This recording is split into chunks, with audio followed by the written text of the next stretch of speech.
Hello everyone, welcome back to my channel Teddy Nature Lover. आज मैं आप लोगों के साथ आई लव यू विजिंग और आई लव यू लेजेंड के पार्ट 21 को शेयर करने वाली हूँ। गाइस, जो लोग मेरे चैनल पे न्यू हैं वो प्लीज़ मेरी प्रीवियस वीडियोस को देख लें, जिससे कि आपको आगे की स्टोरी समझ में आ सके। एंड प्लीज़ मेरे चैनल को सब्सक्राइब कर लीजिए ऐसी ही और वीडियोस के लिए, एंड बेल आइकन को हिट कर दीजिए जिससे कि आपको नोटिफिकेशन मिल सके वीडियोस का, वीडियो अपलोड होते ही सबसे पहले।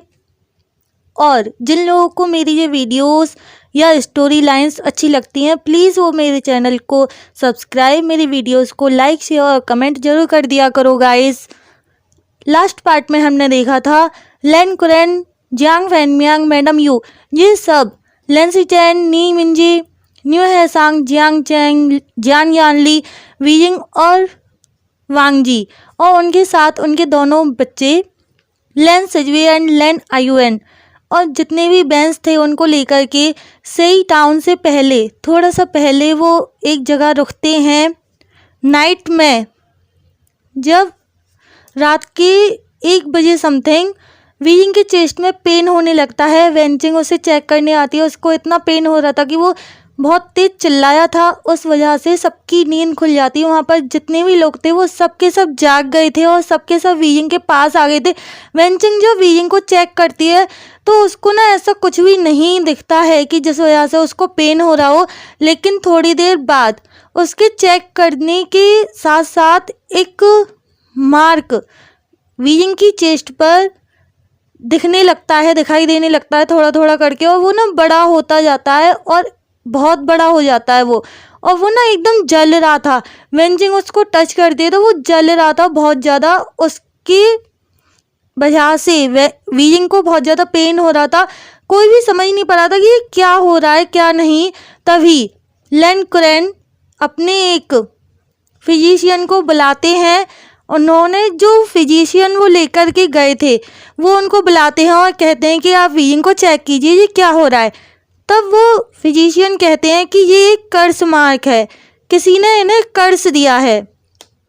इस बात को सुनकर सब लोग, वहाँ पे जितने भी लोग थे ना, वो सब ना हैरान हो जाते हैं कि वीजिंग ने ऐसा किसी के भी साथ कभी भी कोई भी बुरा नहीं किया है, और उसको ऐसे कौन कर्स दे सकता है। इस बात से ना सब लोग हैरान हो जाते हैं। लैन कुरैन अब वहाँ पर रुकना नहीं चाहते थे, वो सबसे कहते हैं कि हम लोग अभी लैन क्लैन जा रहे हैं, और ऐसा कह करके वो सब ना पैकिंग करने लग जाते हैं। लैन कुरैन ने ना बहुत ज़्यादा स्ट्रिक्टली कहा था कि हम लोग अभी लैन क्लैन जाएंगे और यहाँ पर कोई भी नहीं रुकेगा। वांग जी अपने दोनों बेटे लैन सिजवी और लैन आयुएन को देखता है, और वो दोनों ना रो रहे थे। वो दोनों लिटरली अपनी मॉम को ऐसे पेन में देख करके रो रहे थे। वीजिंग बिल्कुल भी दर्द को ना सहन नहीं कर पा रहा था, और उसका सिर वांग जी के चेस्ट पर रखा हुआ था, और वो बहुत ज़्यादा दर्द में था, पेन में था। उस वजह से उसकी आंखों से आंसू आ रहे थे, और उसको ऐसे रोते हुए देख के ना आयुएन और सिजवी दोनों के दोनों रो रहे थे। वो अपनी मम्मा को ऐसे दर्द में देख के ना बहुत ज़्यादा दुखी हो गए थे। वांग जी उनकी तरफ देखता है और उन्हें इशारा करके अपने पास बुलाता है और अपने सीने से लगा लेता है और कहता है, मम्मा जल्दी ही ठीक हो जाएगी, तुम दोनों ऐसे रो मत। अगर तुम दोनों ऐसे रोओगे तो मम्मा जल्दी ठीक नहीं हो पाएगी, आप दोनों को ऐसे रोते हुए देख के। तब सिजवी और आयुएन अपना रोना बंद करते हैं और अपनी मॉम के आंसुओं को पोंछते अपने हाथों से वाइप करते हैं और कहते हैं, मम्मा आप चुप हो जाइए, आप ना ठीक हो जाओगे, बाबा ने कहा है ना आप ठीक हो जाओगे, और हम आपके पास ही हैं, हम आपके पास ही रहेंगे, हम कहीं नहीं जाएंगे आपसे दूर। ऐसा कह करके वो दोनों वीजिंग को हक कर लेते हैं एक एक करके। वीजिंग को पेन तो हो रहा था, लेकिन अपने बच्चों को ऐसे अपने पास देख कर ना उसको ना एक रिलीफ मिलता है, बहुत ज़्यादा सुकून मिलता है उसको अपने बच्चों को ऐसे अपने पास देख करके, और वो ना थोड़ा सा हैप्पी हो जाता है। उसका ना थोड़ा सा ध्यान हटा ही था अपने बच्चों की वजह से उस पेन पर से, लेकिन वो दर्द वो ना और ज़्यादा होने लगता है। जैसे ही ना वीजिंग को थोड़ा सा रिलीफ होता है, वो थोड़ा सा हैप्पी होता है ना अपने बच्चों को देखकर, तो उसको पेन ना और ज़्यादा होने लगता है, और उसका ना वो निशान ना और ज़्यादा बड़ा हो जाता है, वो कर्स मार्क्स और ज़्यादा बड़ा हो जाता है वो। इसके बाद थोड़ी देर बाद का सीन दिखाया जाता है। ये सब लोग लैन क्लैन जा रहे होते हैं, तभी रास्ते में अचानक से बहुत सारा धुआं आ जाता है, ब्लैक स्मोक आ जाती है। वहाँ पे बहुत सारी ब्लैक स्मोक हो गई थी, चारों तरफ ना ब्लैक स्मोक हो गया था। कुछ भी, किसी को भी कुछ भी दिखाई नहीं दे रहा था। और थोड़ी देर बाद जब वो स्मोक शांत होती है, चली जाती है, तब वहाँ पे ना लेन कुरैन देखते हैं कि वीजिंग और वीजिंग के दोनों बच्चे और वांग जी ये वहाँ पर नहीं थे। सिर्फ यही वहाँ पर नहीं थे और सब बाद बाकी जितने भी लोग थे ना, सब लोग वहाँ पर थे, उनके साथ में थे। लेकिन वीजिंग, सिजवी, आयुएन और वांग जी ये चारों गायब हो गए थे। उस स्मोक के साथ ये चारों गायब हो गए थे। वहाँ पे ना ये चारों नहीं थे। लेन कुरैन चारों तरफ उनको ना ढूंढते हैं, बहुत ज़्यादा ढूंढते हैं। उसके बाद वो बहुत ज़्यादा ना उदास हो गए थे, उनको बहुत ज़्यादा टेंशन हो रही थी। आयुएन की, सिजवी की, वीजिंग इतना बीमार था, वीजिंग की, वांग जी की, कि वांग जी भी बहुत ज़्यादा टेंशन में था। उसको भी दुख हो रहा था वीजिंग के ऐसे पेन में होने का। लेन कुरैन को ना बहुत ज़्यादा अजीब लगता है कि ये ऐसे अचानक से कहाँ गायब हो गए। लेन सिचेन बटरफ्लाई मैसेज भेजने की कोशिश करते हैं वांग जी को, लेकिन वो वांग जी को ढूंढ नहीं पा रहे थे। और जब वो उसे ढूंढ नहीं पा रहे थे ना, तो उनको ना बहुत ज़्यादा बुरा लग रहा था, उनको बहुत ज़्यादा गिल्टी फील हो रहा था कि वो थोड़ी देर के लिए भी क्यों दूर हुए वीजिंग और वांग जी से। उनको ना ऐसा लग रहा था, उनको ना बिल्कुल भी दूर नहीं होना चाहिए था। ये क्या हो गया, ये कैसे हो गया। तभी अचानक से वीजिंग, वांग जी के चिल्लाने की आवाज़ आती है। एक डायरेक्शन से ना आवाज़ आती है उनके चिल्लाने की, बहुत तेज, और बच्चों की भी। वो सबके सब वहाँ पर भाग के जाते हैं, उस डायरेक्शन में भागकर जाने लगते हैं। लेन सिचेन लिटरली वो अपनी तलवार की मदद से उड़कर चले गए थे उस साइड में। और वो जब जाके देखते हैं ना, तो वीजिंग, वांग जी ना आयुएन और सिजवी को ना बचाने की कोशिश कर रहे थे। और कुछ सिपाही, कुछ अजीब से सिपाही ना उनके ऊपर, कुछ अजीब से इंसान थे। वो ना इंसान लग ही नहीं रहे थे, वो इतने लंबे थे, इतनी ताकत थी उनमें कि वीजिंग और वांग जी उनको रोक नहीं पा रहे थे, वो पीछे हट रहे थे बस। और वो लोग ना आयुएन और सिजवी को ना बस मारना चाहते थे। वो लोग उन पर हमला कर रहे थे। वो जो भी कोई थे ना, वो बहुत ही अजीब से थे और उनके ऊपर ना हमला किए जा रहे थे। लेन सिचेन जब ये देखते हैं ना, उनको बहुत ज़्यादा गुस्सा आ जाता है और वो अपनी फ्लूट लेके ना एक म्यूज़िक प्ले करते हैं। और उस म्यूज़िक को जैसे ही उन्होंने प्ले किया, तो वो सारे ही सारे जितने भी सिपाही थे ना, वो ना उनकी तरफ आने लगते हैं उन पर हमला करने के लिए। लेकिन तभी वहाँ पर ना लेन कुरैन, Jiang Fanmiang, madam Yu, Jiang Cheng, ये सब के सब आ गए थे। और इन्होंने ना उन सिपाहियों को, मैडम यू ने अपनी स्ट्रिंग से, उनकी जो रिंग है उसकी स्ट्रिंग से ना उन्होंने उन्हें दूर कर दिया था। एक बार में उन सबको दूर कर दिया था। उन सबके अंदर से ना एक ब्लैक कलर का ना स्मोक निकलता है, ब्लैक एंड रेड कलर का मिक्स स्मोक निकलता है। और वो लोग ना एकदम नॉर्मल इंसानों की तरह दिख रहे थे। अब वो एकदम नॉर्मल हो गए थे। उन जैसे ही मैडम यू ने उन पर हमला किया, वो एकदम नॉर्मल हो गए। नहीं तो उससे पहले ना वो बहुत ज़्यादा भयानक से दिख रहे थे। लेकिन वो अभी भी बीमार थे। वो जैसे ही नॉर्मल हुए, वो नीचे ज़मीन पर गिर गए, वो फर्श पर गिर गए, नीचे ज़मीन पर। इसके बाद मैडम यू कहती हैं कि इनके अंदर आत्माओं ने इनके ऊपर कब्जा कर लिया था, इनके शरीर पर, इसलिए ये लोग ऐसा कर रहे थे और इसीलिए ये ऐसे अजीब से दिख रहे थे। इसके बाद लेन सिचेन, लेन कुरैन, ये दोनों ना भाग कर जाते हैं वीजिंग और वांग जी के पास और पूछते हैं कि तुम दोनों ठीक हो या नहीं। लेन कुरैन ने वीजिंग को और वांग जी को दोनों को ना कस के अपने ना सीने से लगा लिया था कि तुम दोनों ठीक तो हो। वो ना देखने लगते, चेक करते हैं वो दोनों को कि वो दोनों ठीक हैं या नहीं। और ऐसे लेन कुरैन इतने स्ट्रिक्ट इंसान को ऐसे देख कर ना वहाँ पर सब लोग ना शॉक्ड थे कि ये हो क्या रहा है। लेन कुरैन इतना पोलाइट कैसे हो गया और कब से हो गया। वो वीजिंग और वांग जी की इतनी चिंता करता है, हमें क्यों नहीं पता था। लेन सिचेन भी ना बहुत ज़्यादा बरेड हो गए थे और वो ना वांग जी को ना हक कर लेते हैं, टाइट हक कर लेते हैं और कहते हैं वांग जी मुझे माफ़ कर दो, मुझे बिल्कुल भी ना पता नहीं चला कि ऐसा कुछ हो जाएगा, मुझे माफ़ कर दो। लेन सिचेन को ना सारी ना अपनी गलती लग रही होती है क्योंकि वो सबसे आगे चल रहे थे, इस वजह से। नी मिंजे कहते हैं कि ब्रदर, आपकी कोई गलती नहीं है, वो स्मोक अचानक से आया था। लेकिन लैंसी चेन ना इस बात को ना मानने के लिए तैयार नहीं थे। तब ना वांग जी कहता है, गा, आपकी सच में रियल में कोई गलती नहीं है, आप अपने ऊपर मत लेकर जाइए सब रीजन को, आप गिल्ट फील मत कीजिए। वांग जी को ना फील हो रहा था कि इस समय लैंसी चेन को ना कितना ज़्यादा गिल्टी फील हो रहा है। जियांग चैंग को भी ना बहुत ज़्यादा गिल्टी फील हो रहा था। वो ना वीजिंग को ना हक करके ना कहता है कि आई एम सॉरी वीजिंग, मैं तुम्हें सेफ नहीं कर पाया, मैं तुम्हें प्रोटेक्ट नहीं कर पाया, उसके लिए ना आई एम रियली सॉरी। और इतना कहने के बाद ना वो मैडम यूँ कहती हैं कि हमें अब जल्दी से लैंड क्लैन पहुँचना चाहिए। मुझे लगता है कि जिन गौनसा को पता चल गया है, वीजिंग और वांग जी हमारे साथ हैं। इसके बाद वो लोग वहाँ से चलते हैं। चलने के बाद जैसे ही वो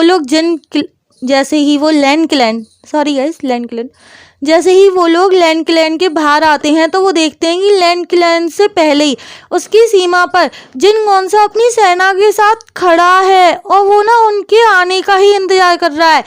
वीजिंग और वांग जी तो ये देखकर ना थोड़े सरप्राइज हो गए थे कि ऐसा कैसे हो सकता है। उन्होंने सारा नी हुए सांग भी ना बहुत ज़्यादा शॉक्ड हो गया था कि मैं तो इन्हें गुमराह करने के लिए नाइटलेस सिटी भेजा था ना, ये वहाँ से इतनी जल्दी कैसे आ सकते हैं, नाइटलेस सिटी कितनी दूर है, ये वहाँ से कैसे आ सकते हैं इतनी जल्दी। और वो ना बहुत ज़्यादा ना वरिड हो जाता है वीजिंग के लिए, क्योंकि वीजिंग ना उसका बहुत अच्छा इकलौता दोस्त है, वीजिंग उसका और बहुत अच्छा दोस्त है। इस बात को लेकर ना वो ना बहुत ज़्यादा वरिड हो जाते हैं। तभी जिन गौनसा लैंड क्लैन को कहता है, लैंड क्लैन, वीजिंग को मुझे सौंप दो, वीजिंग मेरा है, उसको मुझे सौंप दो, मुझे उसे पनिशमेंट देनी है। तब ना लैंड क्लैन मना कर देते हैं कि चाहे कुछ भी हो जाए वो वीजिंग को तुम्हें नहीं सौंपूंगा मैं, ऐसे कह के वो मना कर देते हैं। और तब ना जिन गौनसा कहता है, ठीक है, अगर तुम वीजिंग को मुझे नहीं दोगे तो मुझसे युद्ध करना पड़ेगा तुम्हें। इस बात पर लैंड क्लैन तैयार हो जाते हैं और कहते हैं कि हाँ ठीक है, मैं तुमसे युद्ध करने के लिए तैयार हूँ। इतना कहने की ही देर थी कि जिन गौनसा के दो सिपाही वीजिंग की साइड ना तीर छोड़ देते हैं और वो तीर सीधा जाके ना वीजिंग के शोल्डर में लगा था। एक तीर को रोक लिया था जियांग चैंग ने, लेकिन फिर भी एक तीर वीजिंग के एकदम शोल्डर पे जाके लगा था। और उस टाइम ना वीजिंग को ना फील हो रहा था कि उसकी वजह से कितने लोगों की जान खतरे में है, इतने सारे लोगों की जान खतरे में है सिर्फ उसकी वजह से। तब उसको ना बहुत ज़्यादा गुस्सा आ जाता है और बहुत ज़्यादा गुस्सा आने के बाद ना वो उस तीर को अपने अंदर से निकालता है और अपनी टाइगर सील की मदद से वो अपने घाव को ठीक करता है। और जिस सिपाही ने उसमें वो तीर मारा था, जैसे अनटेम्ड सीरियल में दिखाया है ना, नाइटलेस सिटी वाले दिन सीन दिखाया है कि वीजिंग को तीर आके लगता है और वो उस तीर को उसी सिपाही को मार देता है। लेकिन यहाँ पर नाइटलेस सिटी नहीं है, लैंड क्लैन के बाहर हो रही है ये, लैंड क्लैन के बाहर का जो मैदान है उसमें हो रही है ये लड़ाई। और इसमें जियांग क्लैन और लैंड क्लैन, ये दोनों क्लैन वीजिंग की साइड हैं, वीजिंग को सेव करना चाहते हैं। इस बात को सोच कर ना वीजिंग को ना बहुत ज़्यादा गुस्सा आ जाता है कि इन सब की जान उसकी वजह से खतरे में है। वीजिंग उस तीर को अपने अंदर से निकालता है और टाइगर सील की मदद से अपने घाव को हील करता है और उस तीर को वापस से उसी सिपाही की तरफ फेंक देता है। वांग जी टाइगर सील को ऐसे वीजिंग के हाथ में देखकर बहुत ज़्यादा डर गया था। वो कहता है, वीजिंग नहीं, लेकिन वीजिंग तो बहुत ज़्यादा गुस्से में था। वो कहता है कि लेंजेन, मुझे मत रोको, और अभी तो बिल्कुल भी मत रोको, ये सही नहीं है, ये बिल्कुल भी सही नहीं है। और ऐसा कह के वीजिंग सबसे आगे जाके कहता है कि तुम्हारी लड़ाई सिर्फ और सिर्फ मुझसे है जिनगोनसा, और तुम इन सबको जाने दो। लिटरली जिनगोनसा नहीं देख पाया था कि वीजिंग के 2 बच्चे भी हैं। वो ना गाड़ी के अंदर वांग जी ने उन्हें छुपा करके बिठा रखा था और उनसे कहकर आया था कि तुम दोनों बाहर मत निकलना। वांग जी ने उनसे मना कर दिया था कि तुम दोनों बाहर मत आना। इसके बाद जिनगोनसा कहता है कि मुझे वो टाइगर सील दे दो तो मैं तुम्हारी जान बख्श दूंगा, और अपनी चेंचिंग भी। इस बात पर वीजिंग मना कर देता है कि मैं टाइगर सील को नहीं दूंगा और ना ही अपनी चेंचिंग को दूंगा। तब जिन गोंसा को ना बहुत ज़्यादा गुस्सा आ जाता है, क्योंकि पहली बार कोई उसके अगेंस्ट बोल रहा था, कोई है जो उसके अगेंस्ट बोल सकता है। इस बात को सुनकर ना जिन गोंसा को बहुत ज़्यादा गुस्सा आ जाता है। तभी जिन गोंसा का जो बेटा था जिन जीशुआन, वो कहता है कि पिताजी आप रहने दीजिए ना, आपको इन सब चीज़ों की क्या ज़रूरत है। तब जिन गोंसा गुस्से में, बहुत ज़्यादा गुस्से में ना अपनी लाल लाल आंखों से ना अपने बेटे की तरफ देखता है और कहता है, क्या तुम इस वीवू जियान का साथ दे रहे हो। तब जिन जीशुआन बोलता है कि हाँ, मैं इस वीवू जियान का ही साथ दे रहा हूँ, क्योंकि मुझे नहीं लगता कि ये गलत है, मुझे नहीं लगता कि ये गलत इंसान है। इसने हमारा साथ दिया था युद्ध के दौरान, इसने हम सबकी जान बचाई है।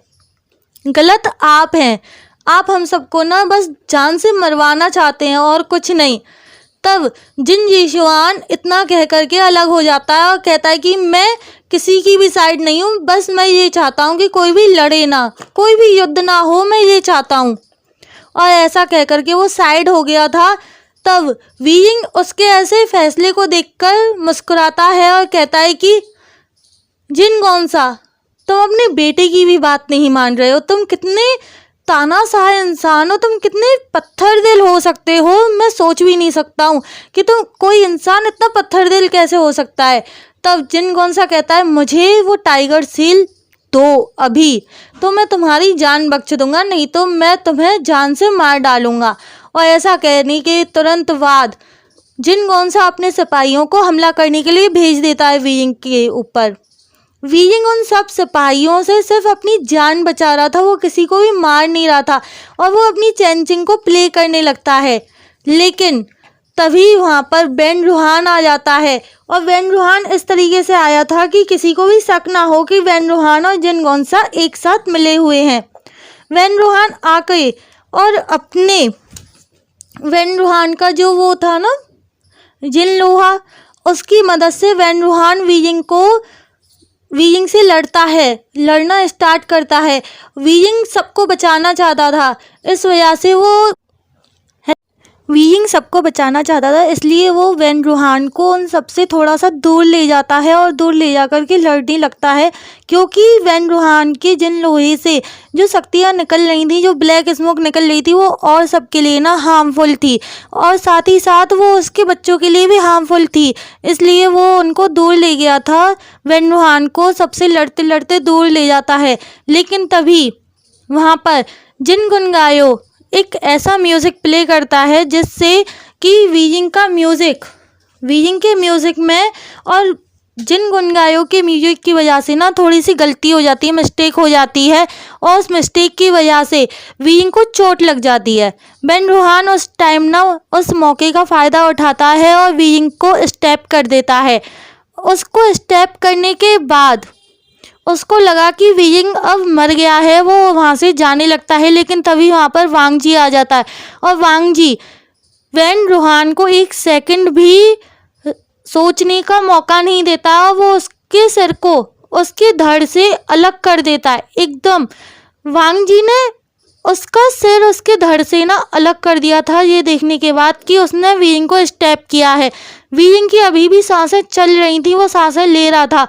लेकिन तभी वहाँ पर जिन गोंसा आता है और कहता है कि नहीं वांग जी, तुम उसे बचा नहीं सकते हो, तुम्हें पहले मुझसे लड़ना होगा। और ऐसा कहने के बाद जिन गोंसा वांग जी के ऊपर हमला करना शुरू कर देता है।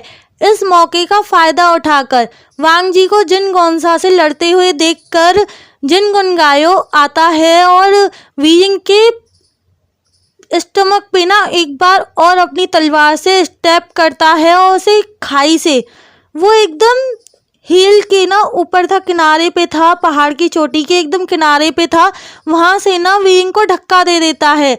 लेकिन वीइंग को ना अभी भी थोड़ा थोड़ा होश था, तो वो उस चोटी को पकड़ लेता है। वांग जी इन सब चीज़ों को देखकर जिन गोंसा को स्टेप करता है, एक हार्शली स्टेप करता है और वीइंग के पास पहुंच जाता है। वीइंग को वो पकड़ लेता है, लेकिन तभी किसी ने वांग जी के हैंड पर स्टेप किया। वो जिन गुनगायो था जिसने वांग जी के हैंड पर स्टेप किया था। और वांग जी को ना वहाँ से ब्लड आने लगता, बहुत ज़्यादा दर्द होने लगता है। उसको ऐसे दर्द में देख के वीजिंग अपने हाथ को छुड़ा लेता है वांग जी से और वो खाई में गिर जाता है। इस चीज़ को देखकर वहाँ पर मौजूद सब लोग बहुत ज़्यादा दुखी होते हैं, बहुत ज़्यादा परेशान होते हैं। तभी लेन सिचेन जिन गुनगायों को जान से मार डालते हैं और लेन कुरेन जिन गोंसा को। इसके बाद वांग जी बहुत ज़्यादा रो रहा था। वीजिंग को ऐसे खाई में से गिरते हुए देखकर ना वो खुद भी गिरने वाला था, लेकिन लेन कुरेन उसे पकड़ते हैं और कहते हैं कि वांग जी होश में आओ, उसके साथ साथ तुम भी मत जाओ। होश में आओ वांग जी, अगर तुम भी ऐसे चले जाओगे तो आयुएन और सिजवी का क्या होगा, उनके बारे में भी सोचो। आयुएन और सिजवी को वीजिंग ने सुला दिया था, वांग जी ने भी सुला दिया था उन्हें। वो सो रहे थे बेचारे और उनका नाम लेके ना लेन कुरेन वांग जी को रोकते हैं। वांग जी थोड़ा सा रुकता है, लेकिन वो पूरी तरह से टूट गया था। वो पूरी तरह से अंदर से टूट गया था गाइस। उसको इतना पेन हो रहा था, वो इस समय कुछ भी नहीं समझना चाहता था, वो बस वीजिंग के पास जाना चाहता था। इस बात पर लेन कुरेन कहते हैं वांग जी प्लीज़ अपने आप को संभालो, हमें आयुएन और सिजवी को भी संभालना है, अपने आप को संभालो वांग जी। इतना कहने के बाद यहाँ से सीन शिफ्ट होता है और हमें 2 महीने बाद का सीन दिखाया जाता है। वांग जी सेक्लूजन में चला गया था। वो लिटरली वीजिंग की वजह से इतना दुखी रहने लग गया था कि वो सेक्लूजन में चला जाता है और अब लेन सिचेन पूरे लैंड क्लैन को संभालते हैं। वो इस समय लैंड क्लैन के हेड डिसिपल हैं। वो पूरे लैंड क्लैन में उनकी ही बातें मानी जाती हैं। जियांग चैंग और लेन सिचेन इन दोनों की शादी कर दी गई है। ये दोनों मैरिड हैं। अब इनकी शादी तभी कर दी गई थी जब वांग जी ने 1 महीने पहले सेक्लूजन में जाने का डिसाइड किया था। उससे पूछा गया था कि वांग जी अगर तुम सेक्लूजन में चले जाओगे तो तुम्हारे बच्चों को कौन संभालेगा। लेन कुरेन नहीं चाहते थे कि वांग जी सेक्लूजन में जाए, लेकिन वांग जी कहता है कि मुझे उसकी लाश भी नहीं मिली है, मैं अब और नहीं जी पा रहा हूँ, मुझे सेक्लूजन की ज़रूरत है। और रही बात आयुएन और सिजवी की, वो बहुत ही होशियार हैं, शांत बच्चे हैं, उन्हें गा संभाल लेंगे और उन्हें राजकुमार जियान संभाल लेंगे। अंकल आप राजकुमार जियान की गा से शादी करा दीजिए, ये दोनों एक दूसरे से बहुत प्यार करते हैं और मुझे पूरा विश्वास है ये मेरे और वीजिंग के बच्चों को बहुत अच्छे से संभालेंगे। इतना कह के वांग जी वहाँ से चला गया था। आज पूरे 2 महीने बाद भी लेन सिचेन और जियांग चैंग ने वीजिंग को ढूंढना बंद नहीं किया था। वो ढूंढ रहे थे, वांग जी ने ढूंढा था, लेकिन अब वो और नहीं ढूंढ सकता, वो थक गया है, वो इस दुख को और ज़्यादा सहन नहीं कर पा रहा है। ऐसे ही धीरे धीरे करके समय निकलता जा रहा था और अब पूरे 16 साल हो चुके हैं। वीजिंग को गए हुए पूरे के पूरे 16 साल हो चुके हैं। अब जियान चैंग और लेन सिचेन बहुत ज़्यादा बिजी रहने की कोशिश करते हैं, लेकिन उन्हें आज भी वीजिंग की बहुत ज़्यादा याद आती है। वो वीजिंग को बहुत ज़्यादा मिस करते हैं। जियान याली की शादी जिन जीशुआन से हो चुकी थी, करा दी गई थी जैसा उन्होंने वादा किया था। और जियांग याली और जिन जीशुआन ये एक दूसरे से प्यार करते थे। और जिन जीशुआन जिन गोंसा जैसा बिल्कुल भी नहीं है, वो बहुत अलग है, जिन गुनगायो जैसा भी नहीं है। नी मिंजे बहुत ज़्यादा खुश हैं अपने दोस्त, अपने बहुत अच्छे दोस्त और अपने स्वान ब्रदर लेन सिचेन को लेकर वो बहुत खुश हैं। जियांग चैंग और लेन सिचेन का एक बेटा है जिसका नाम जिंगलिंग है, सॉरी गाइस लेन जिंगी। जियांग चैंग और लेन सिचेन का बेटा है जिसका नाम लेन जिंगी है। और जियान यानली और जिन जीशुआन के बेटे का नाम जिनलिंग है। लेन वांग जी भी सेक्लूजन से बाहर आ चुका है। वो 3 साल के लिए ही सेक्लूजन में गया था, उसके बाद वो बाहर आ गया था सेक्लूजन से और वो अपने बच्चों को डील करता है। उसके बच्चे उसकी बहुत बात मानते हैं, लेकिन वो कभी भी अपने डैड को ये नहीं जताते हैं कि उन्हें भी मॉम की याद आती है। आयुएन और सिजवी उन दोनों को अपनी मॉम की बहुत याद आती है वीइंग की, और जब भी उन्हें वीइंग की याद आती है तो वो बैक माउंटेन पर चले जाते हैं उन बेंस के पास। बैक माउंटेन पर जितनी भी जगह थी वो लैन कुरैन ने बेंस को दे दी थी रहने के लिए।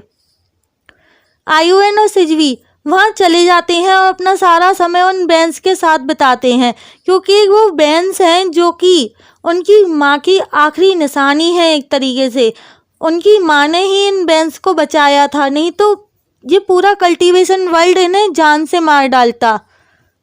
हेलो एवरीवन, आज का पार्ट मैं यहीं पे कंप्लीट कर रही हूँ गाइस।